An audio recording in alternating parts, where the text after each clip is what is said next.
अगर तुम लोगों के पटाखे खत्म हो गए तो मैं धमाका शुरू करूं।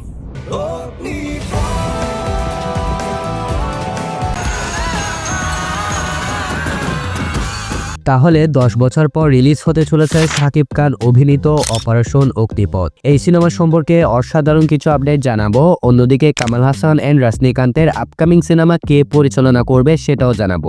আর সুনীল শেট্টি কেন বর্ডার 2 সিনেমা দেখবে না এবং এই সিনেমার বক্স অফিস কালেকশনের কি অবস্থা, সাথে ধুরন্ধর 2 সিনেমার টিজার রিলিজ আপডেটও থাকছে আজকের এই ভিডিওতে। সো ভিডিওটা ইন্টারেস্টিং হবে, তাই শেষ পর্যন্ত অবশ্যই দেখবেন। ভিডিও শুরু করার আগে কাইন্ডলি ভিডিওতে লাইক এন্ড চ্যানেলটা সাবস্ক্রাইব করতে ভুলবেন না। তাহলে চলুন এবার ভিডিও শুরু করি। প্রথমে আসি বর্ডার 2 সিনেমার কাছে। তো সানি দেওল অভিনীত বর্ডার 2 সিনেমায় একটি গুরুত্বপূর্ণ চরিত্রে অভিনয় করেছে সুনীল শেট্টির ছেলে আহান শেট্টি। আর সুনীল শেট্টি জানিয়েছেন বর্ডার 2 সিনেমা 500 কোটির বক্স অফিস কালেকশন টাচ করলেই তিনি এই সিনেমা দেখতে যাবেন। কিন্তু গতকালকে এই সিনেমা ইতিহাসের সবচেয়ে বড় ড্রপ খেয়েছে। স্টার্টিং এর দিনগুলোতে সিনেমাটা ভালোই বক্স অফিস কালেকশন আনতে শুরু করেছিল, কিন্তু ছুটির দিন শেষ হয়ে ওয়ার্কিং ডে আসা মাত্রই সিনেমাটা কালেকশনে বড় ধস নেমেছে। সিনেমাটা গতকাল পর্যন্ত আয় করেছে 312 কোটি রুপি, কিন্তু এখন বক্স অফিস কালেকশনে এই সিনেমার যে অবস্থা তা দেখে মনে হচ্ছে না এই সিনেমা 500 কোটি আয় করতে পারবে। হয়তো সুনীল শেট্টির আর এই সিনেমা দেখা হবে না। এখন আসি ধুরন্ধর 2 সিনেমার কাছে। তো অনেক আগেই ধুরন্ধর 2 সিনেমার টিজার সেন্সর করা হয়েছে এবং সেটা বর্ডার 2 সিনেমার সাথে থিয়েটারে দেখানো হচ্ছে, কিন্তু ইউটিউবে এখনো টিজারটা অ্যাভেলেবল করা হয় নাই। বাট খুশির খবর হচ্ছে আগামী 31 জানুয়ারি ধুরন্ধর 2 এর রেটেড ব্লাডি টিজার রিলিজ করা হবে। আর টিজার দেখলে বোঝা যাবে এই সিনেমা কতটুকু প্রস্তুত টক্সিক সিনেমার সাথে ওপেন ক্রেশে ফাইট করতে।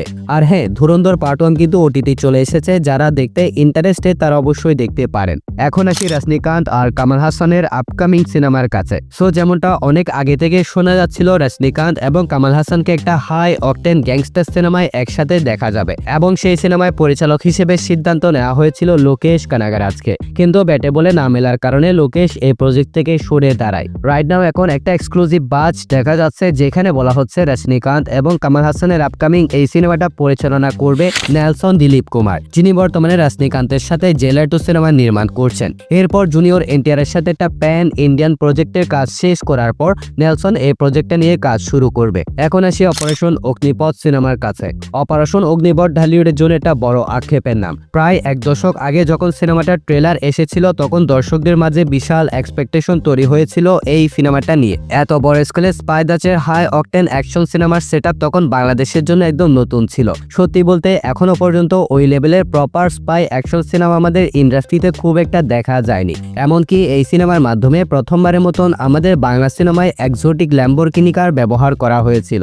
কিন্তু এত সম্ভাবনাময় প্রজেক্টটি 2017 সালে প্রায় 20% শুটিং শেষ হওয়ার পরেও নানা অভ্যন্তরীণ জটিলতার কারণে বিতর্কের মুখে পড়ে বন্ধ হয়ে যায়। সিনেমাটির প্রযোজক শাকিব খানের বিরুদ্ধে গুরুতর অভিযোগ তুলেছিল আর এই বিষয়টি নিয়ে আইনি লড়াই পর্যন্ত হয়েছিল।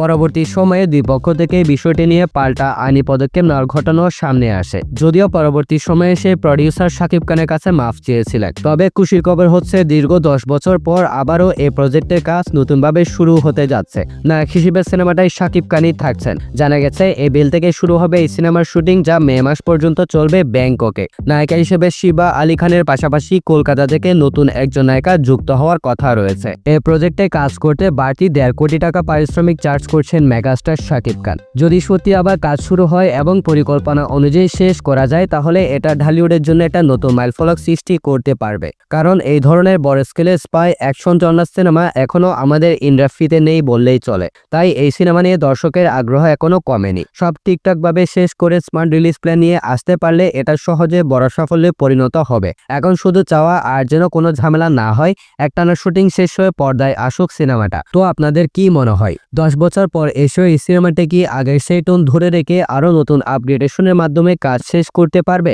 নাকি হজবরল অবস্থা হয়ে যাবে? আর এই সিনেমায় ব্যাক করাটা শাকিব খানের জন্য কতটুকু যুক্তিযুক্ত?